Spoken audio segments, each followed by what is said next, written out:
Reserve bank ने कहा कि वे गोल्ड लोन के लिए नई गाइडलाइंस पेश करेगा। आरबीआई के गवर्नर संजय मल्होत्रा ने 9 अप्रैल को मॉनेटरी पॉलिसी पेश करते वक्त ये कहा। इसका सीधा असर गोल्ड लोन कंपनियों के स्टॉक्स पर पड़ा। इन कंपनियों के शेयर 10% तक गिर गए। गोल्ड लोन ग्राहक भी केंद्रीय बैंक के इस ऐलान से थोड़े चिंतित हैं। सवाल है कि क्या आरबीआई के गोल्ड लोन के नियमों में बदलाव करने से ग्राहकों के लिए गोल्ड लेना मुश्किल हो जाएगा? क्या नियमों में बदलाव से गोल्ड लोन कंपनियां और बैंक ग्राहकों को गोल्ड लोन देने में आनाकानी करेंगे? आरबीआई के गवर्नर संजय मल्होत्रा ने कहा कि गोल्ड लोन के नियमों पर केंद्रीय बैंक फिर से विचार करेगा।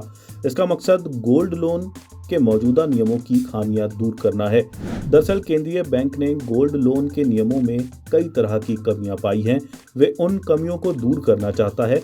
आरबीआई के नए नियमों से ग्राहकों को किसी तरह की दिक्कत नहीं होगी। उन्हें पहले की तरह गोल्ड लोन मिलता रहेगा। ये भी हो सकता है कि नियमों में बदलाव के बाद बैंक और गोल्ड लोन कंपनियों की दिलचस्पी गोल्ड लोन में बढ़ जाए। मल्होत्रा ने 9 अप्रैल को कहा कि केंद्रीय बैंक जल्द गोल्ड लोन के नए नियम पेश करेगा। इसका मकसद गोल्ड लोन के नियमों को चुस्त बनाना है। सबसे पहले ये समझ लेना जरूरी है कि गोल्ड लोन का प्रोसेस क्या है। ग्राहक घर में रखी गोल्ड ज्वेलरी, गोल्ड कॉइन आदि को गोल्ड लोन कंपनियां या बैंक के पास गिरवी रखकर गोल्ड लोन लेता है। गोल्ड लोन कंपनी ग्राहक की गोल्ड ज्वेलरी की वैल्यू तय करती है। वे उस वैल्यू के 75% तक लोन ग्राहक को देती है। ग्राहक इस लोन को हर महीने ईएमआई में बैंक को वापस करता है। इसमें इंटरेस्ट भी शामिल होता है। गोल्ड लोन कंपनियां ग्राहक को बुलेट पेमेंट का भी ऑप्शन देती हैं। इसमें ग्राहक को लोन की अवधि पूरा होने पर एक मुश्त इंटरेस्ट और लोन का पैसा वापस करना पड़ता है। अभी बैंक गोल्ड लोन पर 9 से 27% के बीच इंटरेस्ट वसूलते हैं। बैंकों का इंटरेस्ट रेट गोल्ड लोन कंपनियों के मुकाबले कम है।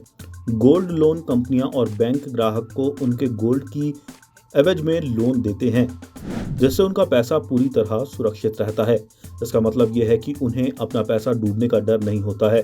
इसकी वजह यह है कि किसी वजह से अगर ग्राहक गोल्ड लोन का पैसा नहीं चुका पाता है तो बैंक और गोल्ड लोन कंपनियां उसकी गोल्ड ज्वेलरी बेचकर अपना पैसा वसूलती है। इसलिए गोल्ड लोन कंपनियों के लिए यह बिजनेस काफी फायदेमंद रहा।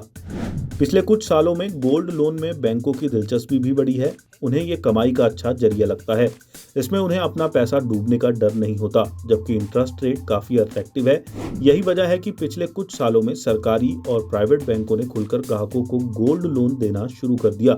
पहले गोल्ड लोन बिजनेस में गोल्ड लोन कंपनियों की बादशाहत थी, लेकिन अब स्थिति बदल गई है। गोल्ड लोन बैंकों के लिए कमाई का अच्छा रास्ता बन गया है। ध्यान देने वाली बात यह है कि आरबीआई गोल्ड लोन के नियमों का ड्राफ्ट पहले पेश करेगा। वे इस पर आम लोगों और एक्सपर्ट्स की राय मांगेगा। राय मिलने के बाद केंद्रीय बैंक उस पर विचार करेगा।